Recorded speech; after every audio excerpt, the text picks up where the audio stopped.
أنفسنا ومن سيئات أعمالنا من يهده الله فلا مضل له ومن يضلله فلا هادي له ونشهد أن لا إله إلا الله وحده لا شريك له ونشهد أن سيدنا وسندنا وحبيبنا وطبيب قلوبنا ومولانا محمدا عبده ورسوله أرسله بالحق بشيرا ونذيرا وداعيا إلى الله بإذنه وسراجا منيرا أعوذ بالله من الشيطان الرجيم بسم الله الرحمن الرحيم وما أرسلناك إلا رحمة للعالمين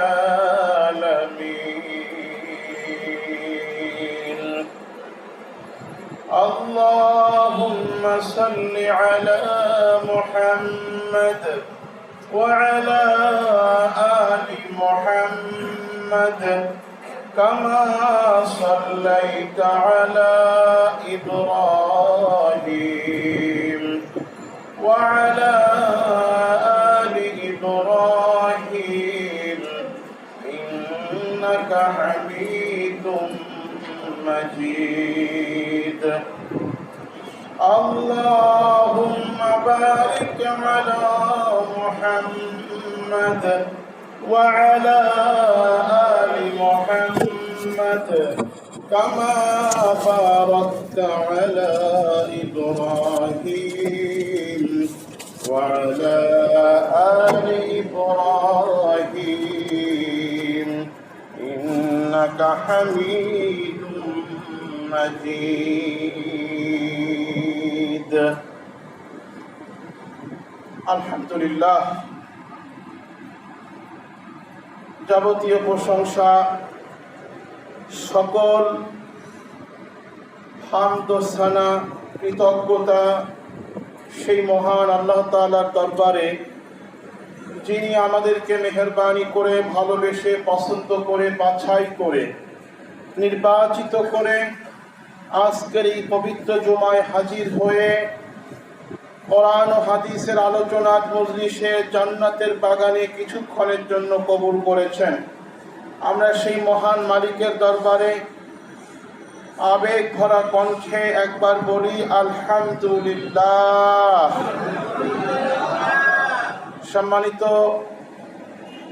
আজকের এই পবিত্র জুমায় উপস্থিত মুরব্বিয়ানে কেরাম, আমার প্রিয় মুসল্লি ভাইরা, আমরা রসুল করিম সাল্লাল্লাহু আলাইহি ওয়াসাল্লামের শানে দুরূদ শরীফ পাঠ করেছি, আল্লাহ তাআলার হামদ ও সানা করেছি। দেখেন, রাসূলুল্লাহ সাল্লাল্লাহু আলাইহি ওয়াসাল্লাম বলেছেন, আল্লাহ রাব্বুল আলামিন এমন একটা আসন, এমন একটা মর্যাদা তৈরি করেছেন যেটা একটাই মাত্র হবে। আল্লাহর পরে সবচাইতে মর্যাদাপূর্ণ একটি আসন আল্লাহ পাক বানিয়েছেন। কিয়ামতের ময়দানে আল্লাহ তাআলা সেই আসনটা, সেই ভিআইপি আসন, সবচাইতে মর্যাদাপূর্ণ আসন আল্লাহ তাআলা একজন নবীকে দান করবেন। যে আসনটার নাম হচ্ছে মাকামে মাহমুদা, মাকামে মাহমুদ। রাসূল সাল্লাল্লাহু আলাইহি ওয়াসাল্লাম বলেছেন, ওই মাকাম, ওই মর্যাদা, ওই সম্মান, ওই আসন আল্লাহ তাআলা এমন একজন নবীকে দান করবেন যেই নবীর উম্মত সবচেয়ে বেশি ওই নবীর নামে দুরূদ পাঠ করেছে। এখন বর্তমান বিশ্বে নবীর দুশমনরা আমার নবীর মর্যাদা ক্ষুণ্ণ করার জন্য, আমার নবীর মর্যাদা, শান ও মান, ইজ্জত ভুলুণ্ঠিত করার জন্য নানান রকম চক্রান্ত করতেছে। কিন্তু আল্লাহ তাআলা যার শান মান মর্যাদা উঁচা করতে চান, পৃথিবীর সমস্ত মানুষ চেষ্টা করে তার সম্মান নষ্ট করতে পারবে কি বলেন? পারবে না। সুতরাং আমাদের দায়িত্ব হলো সেই নবীর শানে বেশি বেশি করে দুরূদ পাঠ করা, যাতে আল্লাহর কাছে আমার নবীর সম্মান আরো আরো আরো বেশি বাড়তে থাকে। আল্লাহ তাআলা আমাদের সকলকে সেই আমলে শরীক হওয়ার তৌফিক দান। সবাই বলেন আমিন। আমরা বেশি বেশি করে আমাদের নবীর শানে, নবীর নামে দুরূদ পাঠ করব। রাজি আছেন ইনশাআল্লাহ? কি বলেন?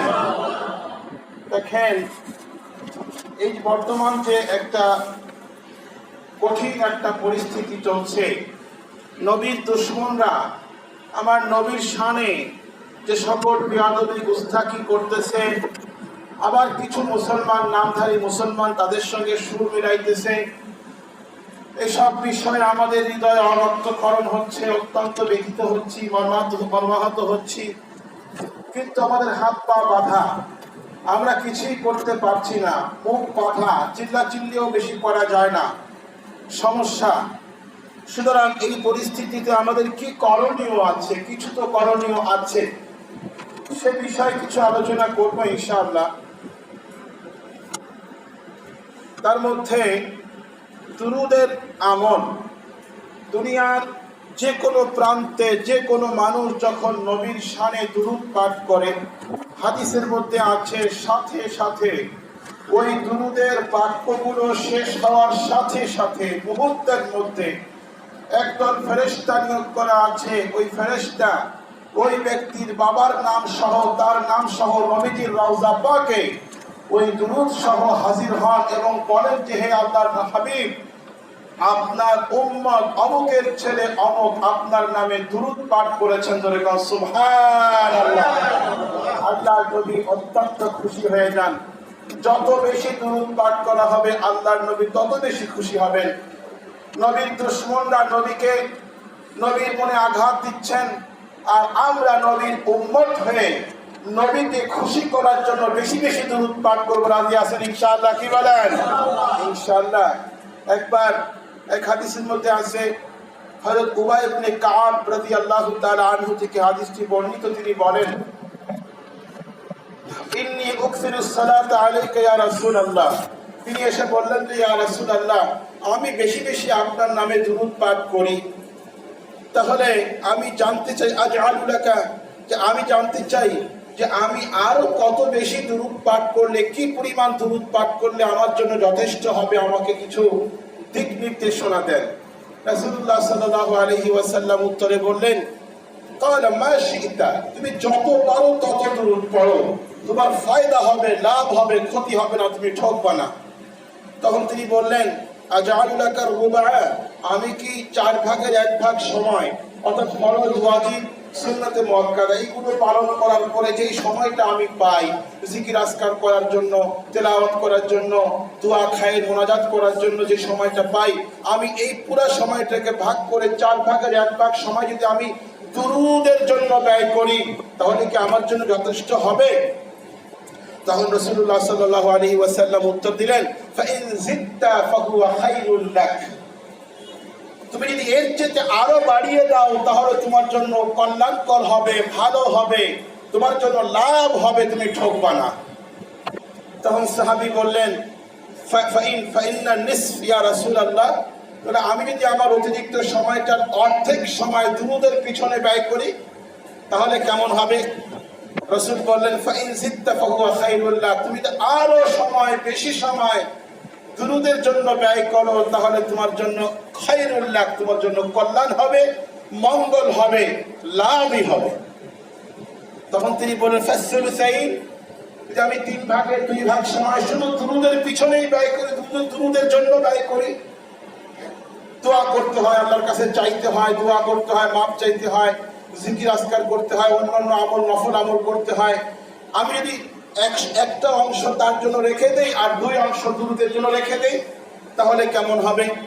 রাসূল সাল্লাল্লাহু আলাইহি ওয়াসাল্লাম বলেন ফাইন জিদতা ফাহুয়া খায়রুল লাক, যদি তুমি আরো বেশি সময় দুরূদের জন্য ব্যয় করো তাহলে তোমার জন্য খায়রুল লাক, তোমার জন্য আরো কল্যাণকর হবে।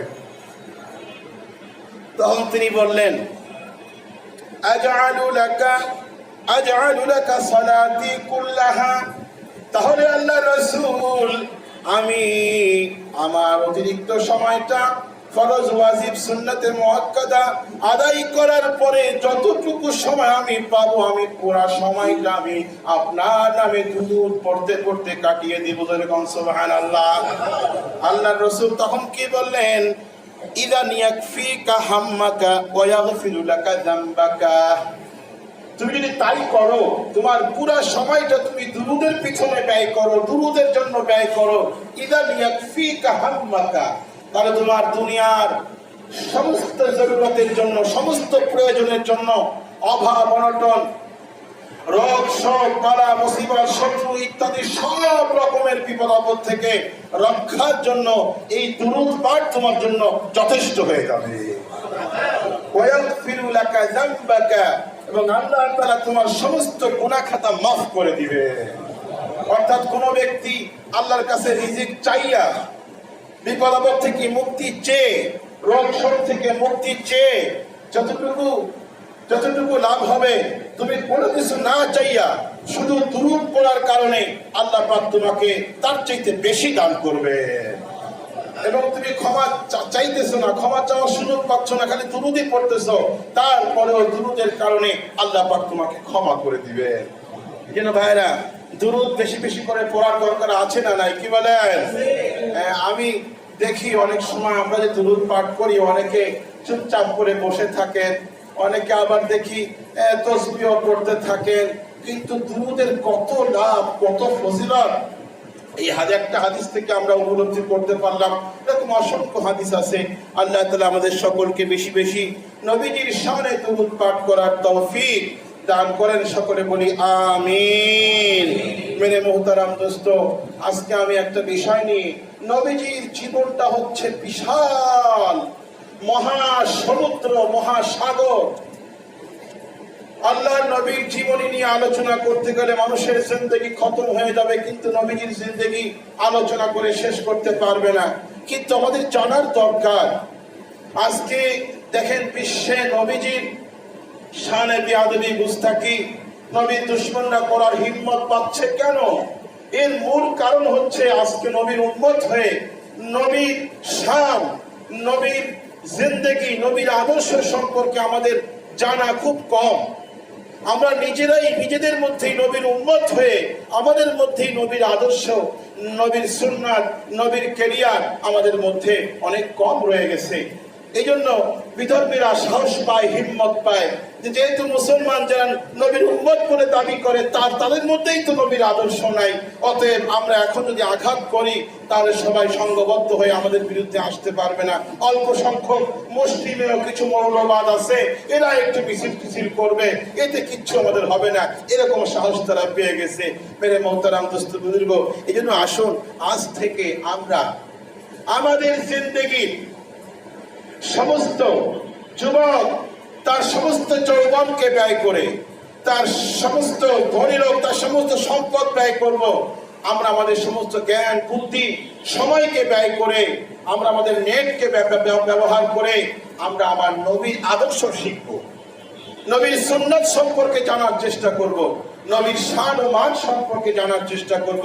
আমার জীবনে আমি আমার নবীর আদর্শ বাস্তবায়ন করার চেষ্টা করব, নবীর আদর্শে আদর্শবান হব, নবীর ক্যারিয়ারে ক্যারিয়ারবান হব এবং এটাকে সারা বিশ্বময় ছড়িয়ে দেওয়ার জন্য চেষ্টা করব।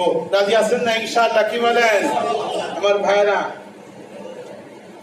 আমি আজকে যে বিষয়টা নিয়ে আলোচনা করতে চাই, নবীর বিশাল জিন্দেগির একটা একটা অংশ, একটা পার্ট, একটা ঘটনা নিয়ে আজকে আমি আলোচনা করব।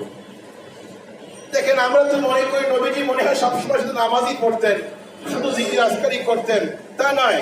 নবীর জিন্দেগি ছিল স্বাভাবিক জিন্দেগি, প্রাকৃতিক সবকিছুর সাথে, অবস্থার সাথে মিল রেখে নবীজির জিন্দেগি পরিচালিত হতো। যেমন আমরা মাঝে মধ্যে গল্পের আসর বসাই, বন্ধু বান্ধব নিয়ে গল্প গুজব করি, গল্প স্বল্প করি কি করি না, কি বলেন?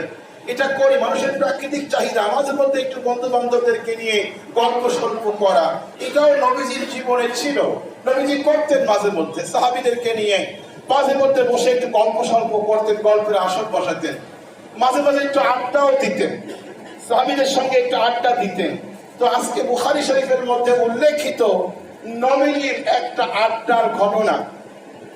একটা সময় নবীজি সাহাবীদেরকে একটু আড্ডা দিচ্ছিলেন, কিছু গল্প স্বল্প করছিলেন।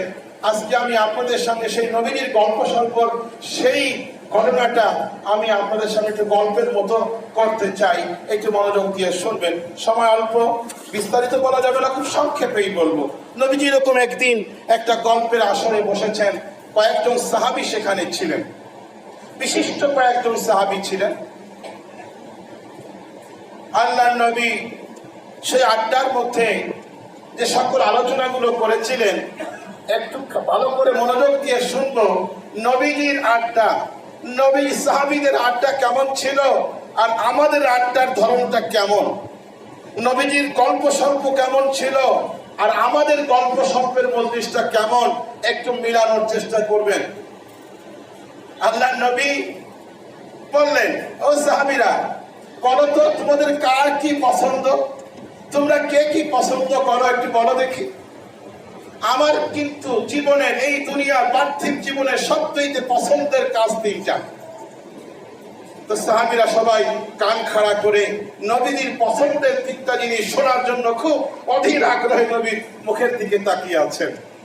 বলে, তোমরাও বলবা আমার জীবনের, দুনিয়ার জীবনের সবচেয়ে পছন্দের কাজ তিনটা। কয়টা? তিনটা। সাহাবায়ে কেরাম শোনার জন্য খুব আগ্রহ নিয়ে তাকিয়ে আছেন। আপনারাও তো শুনতে চান, চান কি চান না, কি বলেন? নবীজির পছন্দের কাজ তিনটা কি ছিল? আল্লাহ রাসূল বললেন, হুব্বি ইলাইয়া ফিদ দুনিয়া সালাসুন, এই দুনিয়াতে আমার কাছে সবচেয়ে পছন্দের জিনিস তিনটা। আত-তিব্বু ওয়াত-তাআম ওয়াল মারআতুস সালিহা। এক নম্বর আত-তিব্বু, দুই নম্বর আত-তাআম, তিন নম্বর হচ্ছে আল মারআতুস সালিহা। তিনটা জিনিস আমার কাছে সবচেয়ে পছন্দের তালিকায়। খুব খেয়াল করুন, আত-তিব্বু মানে কি? আত-তিব্বু মানে যে সুগন্ধি, সুগন্ধি আমার খুব পছন্দ। আমার দুনিয়ার জীবনে সবচেয়ে পছন্দের তালিকার মধ্যে সেরা হচ্ছে সুগন্ধি। তো আল্লাহর নবী সবচেয়ে বেশি সুগন্ধি ব্যবহার করতেন। আমাদের কাছেও এই বিষয়টা সবচেয়ে পছন্দের হওয়া দরকার, ঠিক কি না, কি বলেন? হ্যাঁ, অনেকের কাছে পছন্দ, অনেকে দামি দামি আতর ব্যবহার করেন। দামি না হোক, আতর ব্যবহার যার যেমন সামর্থ্য আছে সে তেমন করবেন। এই নিয়ত করে করবেন যে আমার নবীর কাছে সুগন্ধি খুব প্রিয় ছিল, তাই আমার কাছেও প্রিয়। রাজি আছেন না ইনশাআল্লাহ? দেখেন নবীর পছন্দটাকে আল্লাহ পাক কেমন মূল্যায়ন করেছেন, কেমন দাম দিয়েছেন। আমার হাবিব, আমার বন্ধু, আপনার কাছে যখন সবচেয়ে পছন্দের বিষয় হচ্ছে সুগন্ধি, তো আমি আপনার মাথা থেকে পা পর্যন্ত পুরোটা আমি সুগন্ধি বানাই দিলাম। জোরে কোন সুবহানাল্লাহ। নবীর সব কিছুর মধ্যে সুগন্ধি ছিল, নবীর থুতুর মধ্যে সুগন্ধি, এমনকি নবীর ঘামের মধ্যেও সুগন্ধি ছিল। নবীজির এক ফোঁটা ঘাম যদি একটা বোতল তেলের মধ্যে বা পানির মধ্যে ফেলে দেওয়া হতো, রাখা হতো, পুরো বোতলটা মিশক আম্বরের ঘ্রাণ হয়ে যেত। কোন সুবহানাল্লাহ। নবীর দেহের মধ্যে অটোমেটিকলি এমন সুগন্ধি ছিল। নবীজি, কোন সাহাবী যদি নবীজিকে খুঁজতে আসতেন, নবীজি হয়তো মসজিদ থেকে বের হয়ে গেছেন, তো বাহিরে গিয়া, চৌরাস্তায় গিয়া ওই সাহাবী এরকম নাকের ঘেরান নিতেন, কোন দিক থেকে ঘেরান আসতেছে। বুঝতে পারতেন যেদিক থেকে ঘৃণা নষ্ট, বুঝতে পারতেন যে নবীজি এই দিকে গিয়েছেন, কারো কাছে জিজ্ঞাসা করতে হতো না, নবীর ঘ্রাণ নিয়ে তারা নবীকে খুঁজে বের করতো। সুবহানাল্লাহ। নবীর পুরাটাই আল্লাহ পাক সুগন্ধি বানাই দিয়েছিলেন, কারণ সুগন্ধি আর নবীর পছন্দ, মাহবুবের পছন্দ সুগন্ধি, আল্লাহ পাক তার পুরা বডিকে সুগন্ধি বানাই দিয়েছেন। দেখেন নবীজি একবার একটা শিশুর মাথায় হাত দিয়েছেন, মাথায় হাত দিয়ে চুলটা ধরছেন, ওই শিশুর মাথায় মিশকু আম্বরের ঘ্রাণ সারা জীবন তার মাথা থেকে বের হয়েছে। জোরে কান সুবহানাল্লাহ। এমনকি হাদিসের মধ্যে আসছে, ওই বাচ্চা যখন বড় হয়েছে, বিয়ে শাদী করছে, ওর বাচ্চা হয়েছে, ওই বাচ্চার মাথায় সুগন্ধি মিশকু আম্বরের ঘ্রাণ। এমনকি 60 পুরুষ পর্যন্ত এরকম ঘ্রাণ চলতেছিল। আল্লাহকে আমার বন্ধু, আমার মাহবুবের সুগন্ধি পছন্দ, আমি সুগন্ধি পরিপূর্ণ দিয়ে দিছি। নাম্বার 2, নবীর দ্বিতীয় পছন্দ আত-তাআম, খাদ্য, খাবার। আল্লাহ নবী যখন যা পাইতেন খুব আগ্রহের সঙ্গে খাইতেন, অনীহা করতেন না। ব্যাস জবের রুটি পাইছেন, শুধু শুকনা রুটি পাইছেন, খেজুর পাইছেন, ব্যাস এটাই তিনি আগ্রহের সঙ্গে খাইতেন। নবীজির খাবার খুব পছন্দ ছিল, কিন্তু তার মানে নবীজি খাবার খুব পছন্দ করতেন বলে জম্মের খাওয়া খাইতেন তা না। কিন্তু নবীজি সারা জীবন কখনো পেট ভরে খাবার খান নাই। নবীজি বলেছেন তোমরা পেটকে 3 ভাগ করে খাও, 1 ভাগ খাবার, 1 ভাগ পানি, 1 ভাগ খালি, এইরকম খাও। খাইতে মন চাই বলেই তোমরা জন্মের খাওয়া খাইবা তা না। নবীজি বুঝাইতে চাইলেন যে খাবার আমার পছন্দ, কিন্তু তার সেজন্য আমি পেট ভরে কখনো খাই না। আল্লাহ নবী প্রায়ই উপোস থাকতেন। নবীর ঘরে অভাব ছিল, ইচ্ছাকৃত অভাব তিনি গ্রহণ করেছিলেন। কখনো কখনো নবীর ঘরে 2 দিন 3 দিন পর্যন্ত কোনো হাঁড়ি জ্বলতো না, খাবারের বন্দোবস্ত থাকতো না। খিদার কারণে নবীজি পেটে পাথর বাঁধতেন। আরব দেশে নিয়ম ছিল, ক্ষুধা বেশি লাগলে পেটে পাথর বাঁধতে, ক্ষুধাটা একটু কম অনুভব হতো। আল্লাহ নবী প্রায় সময় এরকম পেটে পাথর বাঁধতেন।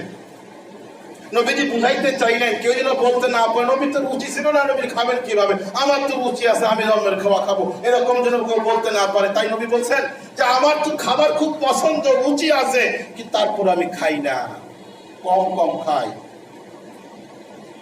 আল্লাহু আকবার। নবীজি জীবনে কখনো 2 তরকারি দিয়া, মেহমান ছাড়া একা একা, মেহমান আসলে আবার একটু বেশি অন্যরকম করতেন, কিন্তু একা একা কখনো 2 তরকারি ব্যবহার করেন নাই, 2 তরকারি দিয়ে খান নাই, একটা তরকারি। আল্লাহু আকবার। নবীজির কি শান! এই দারিদ্রতা, অভাব আল্লাহ নবী নিজেই বেছে নিয়েছিলেন। একবার নবীজিকে আল্লাহ পাক বললেন যে আমার হাবিব, আপনি অভাবের মধ্যে আছেন, তিনি খান, না খেয়ে থাকেন, কখনো তিনি 1 বার খান, কখনো 2 দিন পরে 1 বার খাবার খান, খাবার জোটে না, অনেক কষ্ট করেন। আমি যদি আপনি পছন্দ করেন, চান, তাহলে আমি এই মক্কার একটা উপত্যকা পুরাটা আমি স্বর্ণ দিয়ে, মণিমুক্তা দিয়ে ভরপুর করে দেই, আপনি ইচ্ছা মতো এখান থেকে নিবেন আর খরচ করবেন, বলেন আপনি আমাকে, আমি বানায় দেই। আল্লাহ রসুল দেখেন তখন জিব্রাইল পাশে দাঁড়িয়ে আছে। জিব্রাইলকে জিজ্ঞাসা করো, জিব্রাইল কি করবো, নেব নাকি নেব না? জিব্রাইল কয় দা, এরকম আমার দিক তাকান, দা নাফসাকা, যে না আপনি এটা নিয়েন না, এটা নিলে ভালো হবে না, আল্লাহ পাক না নিলে বেশি খুশি হবেন। উনি বললেন যে ইয়া রাসূল, ইয়া হে আল্লাহ, আমি তো হতে চাই নবিয়ান আবদালা নবিয়ান মালিকা, আমি তো গোলাম নবী হতে চাই, বাদশা নবী হতে চাই না, সম্পদ আমি চাই না। আমি চাই 1 বেলা খাবো, শুকর আদায় করবো, আর 1 বেলা না খেয়ে থাকবো, আমি সবর করবো, আমি এটা চাই।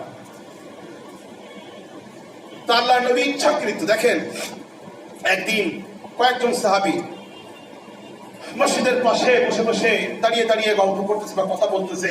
নবীজি বললেন, বের হয়ে বললেন যে কি ব্যাপার, তোমরা এখানে দাঁড়িয়ে দাঁড়িয়ে এখন দুপুর বেলায় কি আলাপ করতেছো?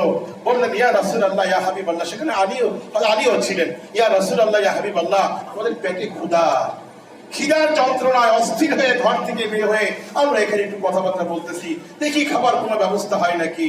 আল্লাহ রাসূল বললেন, তোমাদের পেটে ক্ষুধা, আমার পেটেও তো ক্ষুধা, তোমরা খাও না, আমিও তো আজ 2 দিন পর্যন্ত খাই না, কি করা যায়?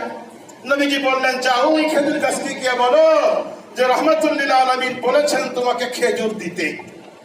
বলার সাথে সাথে হযরত আলীর ঈমান এত মজবুত ছিল, নবী বলেছেন খেজুর দিতে, গাছে তো একটা খেজুর নাই, শীতকালে তো খেজুর হয় না, শীতকালে ফল হয় না, ফল হয়তো খেজুর হয় গরমের দিনে, খেজুর গাছ এখন শীতকালে একটা খেজুরও নাই, কিন্তু নবী বলছেন কি আর বলো, রহমতুল্লাহ আলামিন বলছেন খেজুর দেওয়ার জন্য। গাছের গোড়ায় গিয়ে তাকে একটা খেজুরও গাছে নাই। আলী কয় খেজুর থাকুক বা না থাকুক এটা আমার দেখার বিষয় নয়, আমার প্রিয় হাবিব বলেছেন খেজুর দিতে, ও খেজুর গাছ রহমতুল্লাহ আলামিন বলেছেন খেজুর দিতে, জলদি খেজুর দাও। চাদর বিছাই দিছেন, গাছ থেকে টপ টপ টপ টপ করে পাকা খেজুর পড়তে পড়তে পুরা চাদর ভরে গেছে। তোরে কাল সুবহানাল্লাহ। খেজুরটা এরকম চাদর ভরে ভর্তি খেজুর নিয়ে নবীর কাছে এসে বলতেছে ইয়া রাসূলুল্লাহ, খেজুর গাছ বলছে গাছ খেজুর দিতে নেন। আল্লাহ নবী সবার মধ্যে ভাগ করে দিলেন, নিজেও খাইলেন, সবাইকে ভাগ করে দিলেন। এই ছিল নবীর জবানের এরকম বরকত ছিল। সেই নবী না খেয়ে থাকতেন, দিনের পরে দিন না খেয়ে থাকতেন, নবীর নাতিরা না খেয়ে থাকতেন, নবীর আদরের কন্যা না খেয়ে থাকতেন। দেখাই দিয়েছেন, বুঝাই দিয়েছেন বিশ্বের পৃথিবীর আমার আনেওয়ালা উম্মত কিয়ামত পর্যন্ত কোন গরিব উম্মত, দরিদ্র উম্মত, অসহায় উম্মত যেন বলতে না পারে আমার নবী তো খুব আরামায়েশ করে জীবন কাটিয়েছেন, আমি তো গরিব মানুষ, আমি কিভাবে নবীকে মানবো, এরকম যেন বলতে না পারে। পৃথিবীর সমস্ত দরিদ্র, অসহায়, গরিব, মিসকিনদের সঙ্গে একাত্মতা ঘোষণা করে আল্লাহর নবী ওই দারিদ্র জীবন যাপন করেছেন। কিন্তু খাবার পছন্দ ছিল। আল্লাহ নবী দোয়া করতেন, আল্লাহুম্মা আহইনি মিসকিনান ওয়া আমিতনি মিসকিনান ওয়াহশুরনি ফি যামারাতিল মাসাকিন। মাঝে মধ্যে এই দোয়াটা করতেন। এই দোয়া করতে আমাদের কি হিম্মত হয়? আমাদের হিম্মত হয় না। কি দোয়া করতে খেয়াল করেন, আল্লাহুম্মা আহইনি মিসকিনান ওয়া আমিতনি মিসকিনান ওয়াহশুরনি ফি যামারাতিল মাসাকিন। হে আল্লাহ, আপনি আমাকে মিসকিন অবস্থায় জীবন যাপন করান। মিসকিন মানে কি? অসহায়, নিঃস্ব, যার কিচ্ছু নাই, এরকম অবস্থায় আপনি আমার দুনিয়ার জীবনটা কাটান। এরকম তো আমরা করতে পারবো কি করে? এই হিম্মত হয়? আমরা তো দোয়া করি আল্লাহ বরকত দেন, কামাইতে বরকত দেন, দোকানে বেচা কিনা বাড়ায় দেন, ভালো চাকরি দিয়ে দেন, বেশির থেকে বেশি টাকা পয়সা কামাই করার ব্যবস্থা। আমরা এই দোয়া করি। আর আল্লাহ নবীর দোয়া ছিল উল্টাটা, আল্লাহ আমরা মিসকিন বাড়াই দেন, মিসকিন অবস্থায় আমার জীবন যাপন করতে চাই, আমাকে সেভাবে আপনি জীবন যাপন করার তৌফিক দেন। কি বলেন ভাই? এরকম দোয়া কি করার হিম্মত আমাদের আছে কারো? হ্যাঁ, কারো থাকলে একটা হাত দেখান যে আমার এই দোয়া করার হিম্মত আছে। আলহামদুলিল্লাহ, একজন তো পাওয়া গেছে। আলহামদুলিল্লাহ, যে এই দোয়াটা করতে পারি যে আল্লাহ তুমি আমাকে, আমি দোয়া করতে বলি না, কারণ আমাদের ইমান তো দুর্বল, আমরা তো পারবো না ইমান রক্ষা করতে। মিসকিন হয়ে গেলে দেখা যাবে যে আমাদের সবাই না, কারো কারো যদি ইমান দুর্বল, ইমান নষ্ট হয়ে যাওয়ার সম্ভাবনা আছে। কিন্তু আল্লাহ নবী দোয়া করতে, আল্লাহুম্মা আহইনি মিসকিনান, হে আল্লাহ তুমি আমাকে মিসকিন অবস্থায় জীবন যাপন করাও, ও আমিতনি মিসকিনান, এবং মিসকিন অবস্থায় আমার মৃত্যু দাও। আমার মৃত্যু এমন ভাবে দাও যে আমি তখন মিসকিন, আমার কিচ্ছু নাই, কোনো সম্পদ নাই, ইস্তাবার অস্তাবার কোনো সম্পদ নাই। ঠিকই আল্লাহ নবী যখন ইন্তেকাল করেছেন, আল্লাহ নবীর ঘরে অবস্থা এমন ছিল, রাত্রে বাতি জ্বালাবার মতো তেল ছিল না। বাতি জ্বালাবে, তখন তো ইলেকট্রিক বিদ্যুৎ ছিল না, তখন তো বাতি তেল দিয়ে বাতি জ্বালাইতেন। বলে ঘরে বাতি জ্বালাবে, আল্লাহ নবী অসুস্থ, ঘরে বাতি জ্বালাবে, সেই তেলটুকু ঘরে নাই। বিশ্ব নবী রাহমাতুল্লিল আলামিন সরওয়ারে কায়নাত দু জাহানের বাদশার ঘরের অবস্থা এরকম, ঘরে বাতি জ্বালাবার মতো তেল নাই। আবার ওয়াহশুরনি ফি যামারাতিল মাসাকিন, এবং আল্লাহ কিয়ামতের ময়দানে তুমি মিসকিনদের দলের মধ্যে আমাকে উঠাই। মেনে মোহতারাম দোস্ত বুজুর্গ, নবীর 2 নম্বর পছন্দ আত্তাআম, খাবার পছন্দ ছিল, কিন্তু তিনি ওরকম গ্রহণ করেন নাই দুনিয়াতে। ওয়াল মারাতুস সালিহা, আর 3 নম্বর পছন্দ ছিল নেককার বিবি, নেককার স্ত্রী। দুনিয়ার সবচেয়ে পছন্দের তালিকার মধ্যে ছিল নেক বিবি, নেক স্ত্রী, এটাও পছন্দের। তো আল্লাহ কয় আমার হাবিব, তোমার কাছে যখন নেক বিবি পছন্দ, নেককার স্ত্রী পছন্দ, আমিও তোমার জন্য নেককার বিবির ব্যবস্থা করে দিলাম। আমি নিজে তোমাকে একটা বিয়ে পড়াই দিলাম যায়নাব রাদিয়াল্লাহু তাআলা আনহার সাথে। আল্লাহ পাক নিজে নবীর সঙ্গে বিয়ে পড়াই দিয়েছেন। তোরে কান সুবহানাল্লাহ। এরপরে আসেন আবু বকর সিদ্দিক রাদিয়াল্লাহু তাআলা দাঁড়িয়ে বললেন, ইয়া রাসূলুল্লাহ, ইয়া হাবিবাল্লাহ, আমার অতি আপনি যা বলেছেন সত্যাত্তা, ইয়া রাসূলুল্লাহ, আপনি সত্য বলেছেন, সঠিক বলেছেন, তবে আমারও 3টা পছন্দের জিনিস আছে। বলবো, অনুমতি দিবেন? বলে হ্যাঁ অবশ্যই বলো। হযরত আবু বকর রাদিয়াল্লাহু আনহু দাঁড়িয়ে ওনার 3টা পছন্দের জিনিস বললেন। শুনবেন আপনারা? কি বলেন? সবাই তো শুনতে চায় না, শুনতে চান? কি বলেন? আলহামদুলিল্লাহ। তিনি বললেন আন-নাযরু ইলা ওয়াজহিকা ওয়া ইনফাকু মালি আলা হুকমিকা ওয়া আন তাকুনা বিনতি ফি বাইতিকা। হে আল্লাহর রাসূল, আমার কাছে 3টা সবচেয়ে পছন্দের কাজ, তার মধ্যে একটা হলো আন-নাযরু ইলা ওয়াজহিকা। সংক্ষেপে বলতে হবে, সময় কম। আন-নাযরু ইলা ওয়াজহিকা, আপনার চেহারার দিকে তাকিয়ে থাকা। এটা হচ্ছে আমার এই পৃথিবীতে আমার সবচেয়ে পছন্দের কাজ। ধরে কান সুবহানাল্লাহ। নবীর চেহারার দিকে তাকিয়ে থাকা সবচেয়ে পছন্দের কাজ। আবু বকরকে আল্লাহ পাক এত সম্মান কেমনি দিয়েছেন? আল্লাহু আকবার। বলে যে জান্নাতে আবু বকরকে আল্লাহ এত নিয়ামত দিবেন, সুবহানাল্লাহ বলতে গেলে অনেক সময় দরকার। এই পুরস্কার তিনি কেন পেয়েছেন? আর সবচেয়ে পছন্দ ছিল নবীর চেহারার দিকে তাকিয়ে থাকা। আল্লাহু আকবার। আর আমাদের পছন্দ হলো টেলিভিশনে গায়ক গায়িকার দিকে তাকিয়ে থাকা, নায়ক নায়িকার দিকে তাকিয়ে দেখা আমার পছন্দ, নেতা নেত্রীর দিকে তাকিয়ে থাকা আমার পছন্দ, আলেম ওলামাদের দিকে তাকিয়ে থাকা আমার পছন্দ না, ওলি আল্লাহর দিকে তাকিয়ে থাকা আমার পছন্দ না। আল্লাহ রাসূল বলেছেন যে ব্যক্তি কোনো আলেমের দিকে মহব্বতের নজরে, নেক নজরে তাকিয়ে থাকলো, সেটা আমার দিকে তাকিয়ে থাকলো, এটা আমার পছন্দ না। আমার পছন্দ গায়ক গায়িকা, নায়ক নায়িকার দিকে তাকিয়ে থাকা। মেরে ভাই, আমার মধ্যে আর সাহাবীদের মধ্যে কত ব্যবধান চিন্তা করে দেখুন। তারপরে 2 নম্বর ওয়া ইনফাকু মালি আলা হুকমিকা। আর আমার দ্বিতীয় পছন্দ হলো আমার সম্পদ আপনার হুকুম মতো ব্যয় করা। আপনি আমাকে হুকুম করবেন, আমার সম্পদে ব্যয় করতে থাকবো, করতে থাকবো, করতে থাকবো, করতে করতে আমি ফকির হয়ে যাব, মিসকিন হয়ে যাব। এটা আমার কাছে পছন্দ। সুবহানাল্লাহ। আপনি হুকুম করবেন আর আমি খরচ করব। আল্লাহ রাসূল হুকুম করছেন আর আবু বকর খরচ করছেন। করতে করতে করতে করতে এমন অবস্থা হয়ে গেছে, একেবারে মিসকিন হয়ে গেছেন। একদিন তিনি নবীজির দরবারে আসছেন, সালার চটের তৈরি, তাও আবার তালিযুক্ত পোশাক পরে, জামা পরে নবীর দরবারে আসছেন। ঠিক এমন সময় জিবরাইল এসে হাজির হয়ে গেছেন। এসে বলতেছেন ফাইন্না রাব্বা আবু বকরিন ইয়াকরাউ আলা আবি বকরিন সালাম। দরবারে এসে বলতেছেন ইয়া রাসূলুল্লাহ, ইয়া হাবিবাল্লাহ, আপনার আবু বকর কই? উনি তো দেখছেন আবু বকর কই, কিন্তু সবার দৃষ্টি আকর্ষণ করার জন্য বলছে আবু বকর কই? রাসূল ভাই আবু বকর কই? সবাই তাকাইছে, ওই যে কোনায় বসে আছে, দেখে যে সালার চট পড়া। আল্লাহ রাসূল ইব্রাহিম, আগে আমাকে বলেন যে আপনার গায়ে এমন পোশাক কেন, সালার চট পড়া কেন? কয় আপনার আবু বকরের দিকে তাকাই দেখেন, আবু বকর যে পোশাক পরেছে, আজকে আল্লাহ তাআলা আরশে আজিমে ফেরেশতাদের জগতে আল্লাহ তাআলা সব ফেরেশতাকে আবু বকরের স্মরণে ওই রকম পোশাক পরাইছে। জোরে কান সুবহানাল্লাহ। আমারও এরকম পোশাক পরাইছে এবং আল্লাহ আমাকে পাঠাইছেন। فإن رب أبو بكر الرب يقرأ على أبي بكر السلام। আবু বকরের রব আবু বকরের উপরে সালাম পাঠিয়েছে, সালামটা পৌঁছায় দেন। জোরে কান সুবহানাল্লাহ। যেরকম পছন্দ আল্লাহ তার সেরকম পছন্দের মূল্যায়ন করেছেন। 3 নম্বর পছন্দ কি? 3 নম্বর পছন্দ হলো ওয়া আন তাকুনা বিনতি।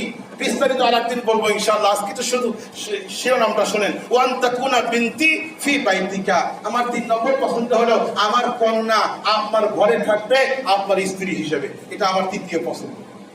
মানে আমি আপনার শ্বশুর হতে চাই আর আমার কন্যা আপনাকে আমার জামাই বানাইতে চাই, এটা আমার 3য় পছন্দ। দেখছেন, এটা আমার দিনের মানে তালিকার মধ্যে, পছন্দের তালিকার মধ্যে এটা একটা, যে আমার কন্যা যেন আপনার স্ত্রী হয়, আপনার ঘরে থাকে। কারণ আমি বাইরের থেকে আপনাকে আপনার খেদমত করি, সেবা করি, কিন্তু ঘরের যে গোপনীয় বিষয় সেখানে তো আমি যেতে পারি না। আমি চাই যে আপনার ঘরের অভ্যন্তরীণ বিষয়গুলো সেখানে যেন আমার কন্যা আপনার খেদমত করতে পারে। এটা আমার দিনের আরজু, আমার চাহিদা। আল্লাহ পাক তার এই চাহিদাকে, তার আরজুকে, তার খায়েশকে আল্লাহ পাক পূরণ করেছেন। করছেন কি করছেন না? কি বলেন? আল্লাহ কয় আবু বকর, তোমার যখন এত চাহিদা, সবচেয়ে বড় পছন্দ তোমার কন্যা নবীর স্ত্রী হবে, তাহলে এই বিয়ের ঘটকালি আমি নিজে করবো। জোরে কোন সুবহানাল্লাহ। এই বিয়ের ঘটকালি আল্লাহ নিজে করছেন। নবীজিকে স্বপ্ন দেখাইছেন, একটা স্বর্ণের দস্তরি, তার মধ্যে ঢাকা। বলে হুজুর আপনি এটা খোলেন, খুলে দেখে এক অপরূপ সুন্দরী এক মেয়ের ছবি। এরকম 2 দিন দেখছেন। দেখার পরে এরপরে যখন আবু বকরের কন্যা আয়েশাকে আল্লাহ নবী দেখছেন, দেখে ওই ছবি আর এই ছবি হুবহু মিল। যেরকম সুবহানাল্লাহ। এই বিয়ের গটকালি আল্লাহ নিজে করছেন। অনেকে সমালোচনা করে গটকালি কে করছেন? আল্লাহ নিজে করছেন। ঘটনা থেকে আরো ঘটনা আছে, আমরা বিস্তারিত বললে বুঝতে পারতাম যে আল্লাহ নিজে করাইছেন, তার অনেকগুলো প্রমাণ আছে, আজকে আর বলবো না। এরপরে ওমর রাদিয়াল্লাহু তাআলা আনহু দাঁড়িয়ে বললেন, সাদ্দাকতা ইয়া আবু বকর, আবু বকর আপনি তো সঠিক বলেছেন। ইয়া রাসূলুল্লাহ আমার 3টা পছন্দের কাজ আছে, পারমিশন দিলে বলি। হ্যাঁ বলো। তিনি দাঁড়িয়ে বললেন, আল আমরু বিল মারুফ ওয়ান নাহয়ু আনিল মুনকার। আমার পছন্দের তালিকায় 3টা হলো, 1 নম্বর হলো আল্লাহর বিধানকে, আল্লাহর হুকুমকে সারা বিশ্বময় ছড়িয়ে দেওয়া। আল্লাহর হুকুম, আল্লাহর বিধান, আল্লাহর দ্বীনকে দুনিয়াতে ছড়িয়ে দেওয়া, এটা আমার 1 নম্বর পছন্দের তালিকা। 2 নম্বর হচ্ছে আল্লাহর নাফরমানি দুনিয়া থেকে মিটায় দেওয়া। আল্লাহ পাক সেই পাওয়ার দিয়েছিলেন, সেই ক্ষমতা, সেই সক্ষমতা আল্লাহ পাক ওমরকে দিয়েছেন। দিয়েছেন কি দেন নাই? কি বলেন? আল্লাহ দিয়েছেন। তোমার যখন এইটা পছন্দ, আমি তোমাকে দিলাম অর্ধ জাহান, পৃথিবীর অর্ধেকটা তিনি শাসন করেছেন এবং আল্লাহর দ্বীন তিনি কায়েম করেছেন। এবং আল্লাহ তাআলা ওমরকে এমন পাওয়ার দিছিলেন, ওনার চেহারার মধ্যে এমন একটা ভীতি, এমন একটা রোগ দিছিলেন যে শয়তান পর্যন্ত, উনি যে রাস্তা দিয়ে হাঁটতো, আল্লাহ রাসূল বলছেন ওমর যে রাস্তা দিয়ে হাঁটে ওই রাস্তায় শয়তান ভয় হাঁটেন। এই ক্ষমতা আল্লাহ তাকে দিছিলেন। বলে আমার 3 নম্বর পছন্দ হলো যে পুরাতন ফাটা কাপড় তালি দিয়ে পরা। কি বল, আমার পছন্দ আর ওমরের পছন্দ কি মিল আছে? এটা আওয়াজ দিয়ে কোন মিল আছে? বলে পুরাতন কাপড় তালি দিয়ে পরা আমার 3 নম্বর পছন্দ। মানে পছন্দের তালিকা 3টার মধ্যে 3টা হলো পুরাতন কাপড় তালি দিয়ে পরা। আর ওমর রাদিয়াল্লাহু যখন এই আপনার সিরিয়ার বাইতুল মুকাদ্দাস যখন বিজয় করতে যান, বাইতুল মুকাদ্দাস জয় করতে যান, তখন ওনার দিকে তাকায় দেখা হলো ওনার জামার মধ্যে ওই সময় 17টা তালি। কয়টা তালি? 17টা তালি ছিল। এরপরে হযরত উসমান গনি রাদিয়াল্লাহু তাআলা দাঁড়িয়ে বললেন, সাদ্দাকতা ইয়া ওমর, আপনি সঠিক বলেছেন, আমারও 3টা পছন্দের কাজ আছে, যদি বলবো? নবী বলে হ্যাঁ বলেন। উনি বললেন 1 নম্বর যে ইতআমুল জিআন কিসিয়ানুল উরিয়ান আল খিদ ইতআমুল জিআন আল কিসিয়ানুল উরিয়ান ও তিলাওয়াতুল কোরআন। আমার 3টা পছন্দ হলো 1 নম্বরে ক্ষুধার্তকে খাবার খাওয়ানো। আল্লাহ পাক ওনাকে সেই ক্ষমতা দিয়েছেন কি তার নাই? আল্লাহ পাক ওনাকে ধনী বানাই দিয়েছেন। উনি যে কত ক্ষুধার্ত মানুষকে খানা খাওয়াইছেন, আল্লাহ পাক সেই ক্ষমতা ওনাকে দিয়েছেন। আর কিসিয়ানুল উরিয়ান মানে বস্ত্রহীনকে বস্ত্র দেওয়া, কাপড় নাই তাকে কাপড় দেওয়া। আর তিলাওয়াতুল কোরআন, কোরআন তেলাওয়াত করা। আমার 3টা সবচেয়ে পছন্দের কাজ। একটু মিলাবেন আমার পছন্দ আর ওনার পছন্দের মধ্যে কতটুকু মিল আছে, একটু মিলাবেন ভাইরা। তারপরে আলী রাদিয়াল্লাহু তাআলা দাঁড়িয়ে বললেন যে আমার 3টা পছন্দ আছে। বলবো? বলে হ্যাঁ বলেন। বলে আল খিদমাতু লিত-তাইফ ওয়াত-তারফু বিস-সাইফ।